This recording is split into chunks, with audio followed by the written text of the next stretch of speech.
Hello बच्चों। तो आज हम पढ़ रहे हैं volume strength of hydrogen peroxide solution.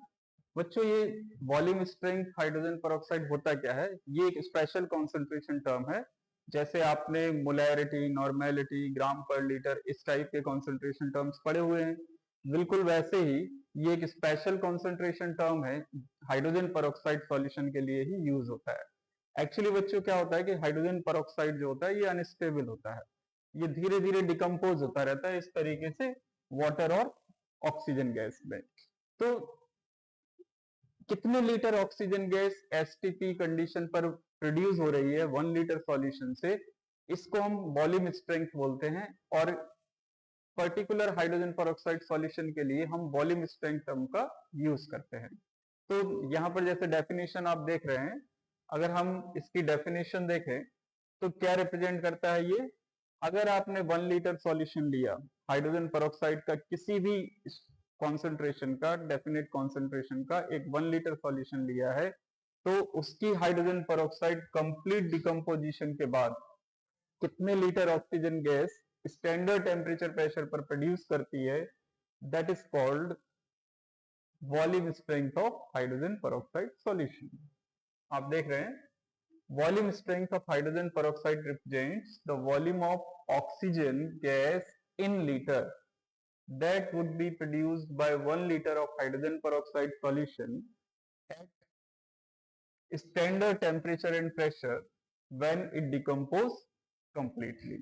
तो डिकम्पोजिशन की रिएक्शन इस तरह से है बच्चों। एक बात और यहाँ पर ध्यान रखेंगे हम कि वॉल्यूम स्ट्रेंथ से रिलेटेड कैलकुलेशन में जहां भी अगर आपको हाइड्रोजन पेरोक्साइड सॉल्यूशन के लिए एन फैक्टर यूज करना है, तो एन फैक्टर हाइड्रोजन पेरोक्साइड के लिए इस रेफरेंस में हम 2 लेते हैं। ठीक है बच्चों, तो इसको ध्यान रखेंगे। अब इसकी यूनिट क्या है? तो बच्चों इसकी कोई स्पेशल यूनिट नहीं है, जस्ट एक नंबर के साथ हम V लेटर का यूज करते हैं। जैसे अगर मान लीजिए आपने लिखा है 10V, V for volume, V को हम वॉल्यूम पढ़ते हैं, तो 10V it represents concentration 10 volume strength. Hydrogen peroxide की स्ट्रेंथ कितनी है बच्चों? 10 volume, V for volume.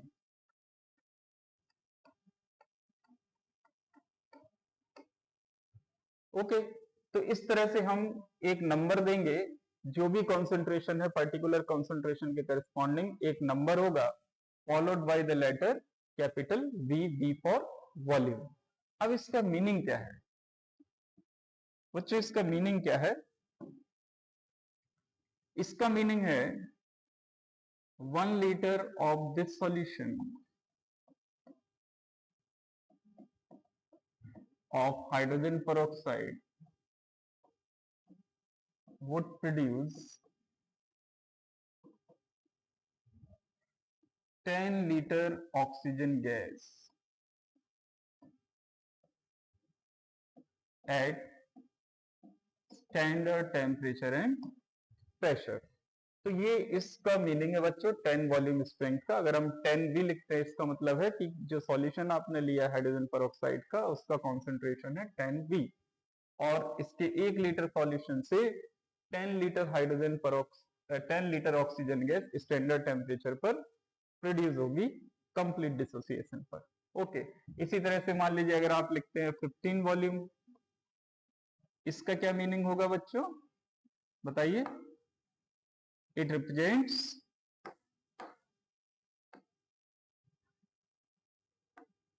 1 liter of this solution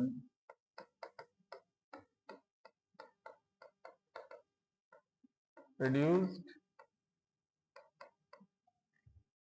15 liter oxygen gas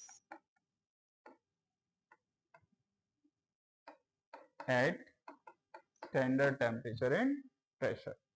तो मीनिंग आपको समझ में आ गया होगा। अब बच्चों, जो कॉन्सेंट्रेशन टर्म है वॉल्यूम स्ट्रेंथ और मोलैरिटी एंड नॉर्मेलिटी, इसमें रिलेशन देखते हैं। क्योंकि ज्यादातर क्वेश्चंस में आपको मोलैरिटी या नॉर्मेलिटी दी रहती है और आपको वॉल्यूम स्ट्रेंथ निकालना होता है या वॉल्यूम स्ट्रेंथ गिवन होता है तो मोलैरिटी या नॉर्मेलिटी कैलकुलेट करनी होती है। तो ये फॉर्मूला हम याद रखेंगे, volume strength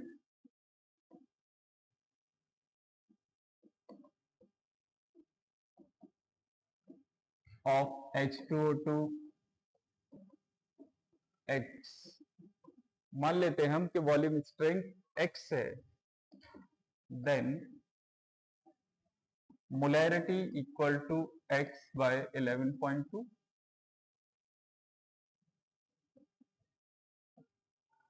and normality of this solution equal to X by 5.6। बच्चों ये दो फॉर्मूले बस आपको याद रखना है मोलैरिटी एंड नॉर्मेलिटी के लिए। और वॉल्यूम स्ट्रेंथ से रिलेटेड किसी भी क्वेश्चन को अगर आपको सॉल्व करना है, अगर आपको अदर देन वॉल्यूम और मोलैरिटी और नॉर्मेलिटी कोई और कैलकुलेट करना है, मान लीजिए आपको मास कैलकुलेट करना है H2O2 का, या आपको पर्टिकुलर वॉल्यूम में कितना H2O2 कितने मोल्स प्रेजेंट है, कुछ भी कैलकुलेशन करनी है अमाउंट की अदर टर्म्स में, देन जस्ट आपको क्या करना है कि जो भी वॉल्यूम स्ट्रेंथ है उसको आपको मोलैरिटी में या नॉर्मेलिटी में कन्वर्ट कर लेना है। इसके बाद आप जो भी कॉन्सेंट्रेशन टर्म से रिलेटेड कैलकुलेशन जैसे भी करते हैं उसी तरीके से आपको बाकी की कैलकुलेशन करना है। ये आप एग्जांपल्स के थ्रू मैं आपको बता रहा हूं, आपको क्लियर हो जाएगा। क्वेश्चन लेते हैं बच्चों।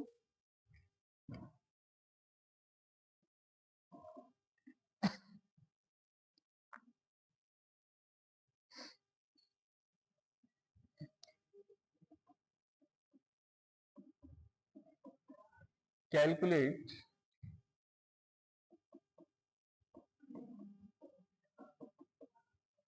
molarity of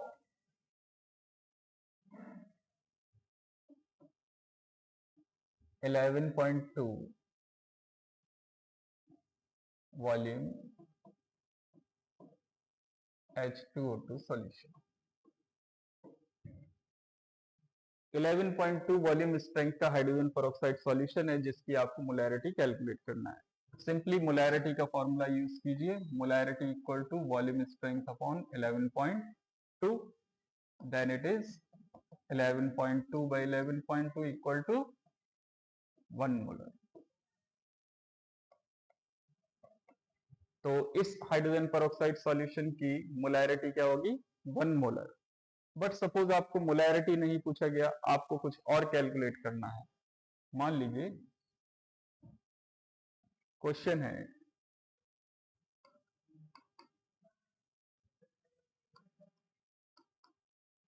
कैलकुलेट ग्राम पर लीटर कॉन्सेंट्रेशन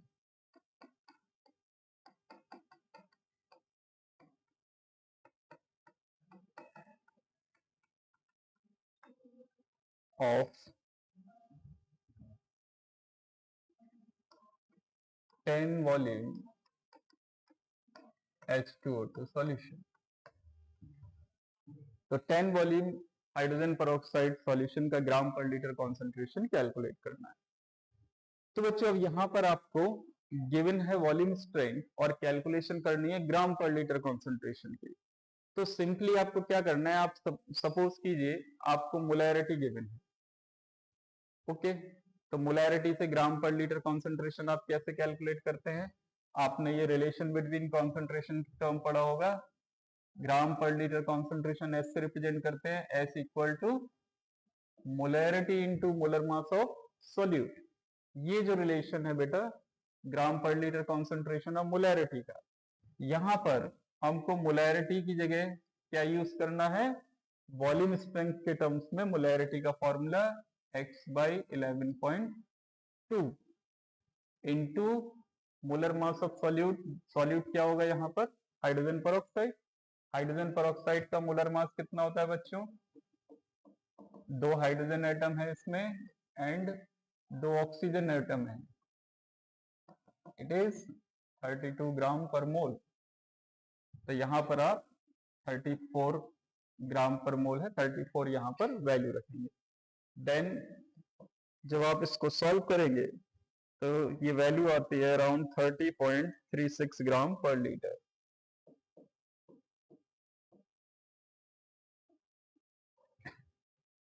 ग्राम पर लीटर। तो इस तरह से आप ग्राम पर लीटर कॉन्सेंट्रेशन कैलकुलेट कर सकते हैं अगर आपको वॉल्यूम स्ट्रेंथ दिया हो। एक और क्वेश्चन देखते हैं।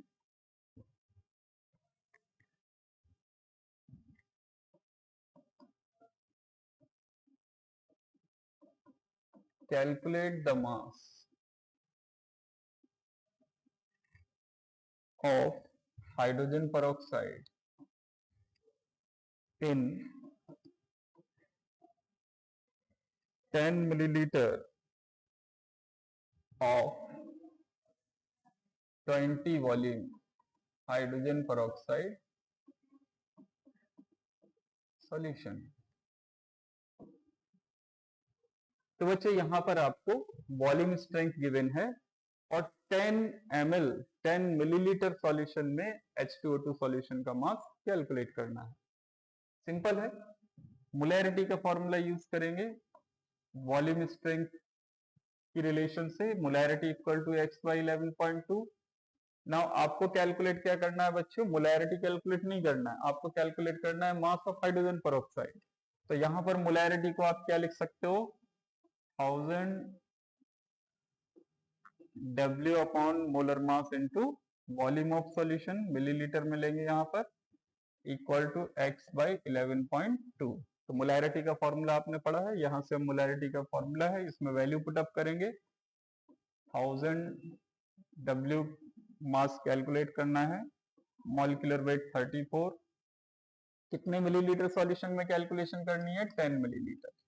तो यहाँ पर हम 10 यूज करेंगे एंड वॉल्यूम स्ट्रेंथ इज 20, तो x की जगह 20 रखा, डिवाइडेड बाय 11.2।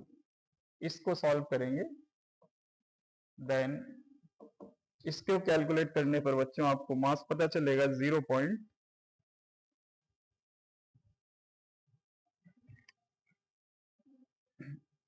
वैल्यू आप कैलकुलेट कर लीजिए बच्चों, इसको यहां से 0.7 समथिंग इसकी वैल्यू आती है।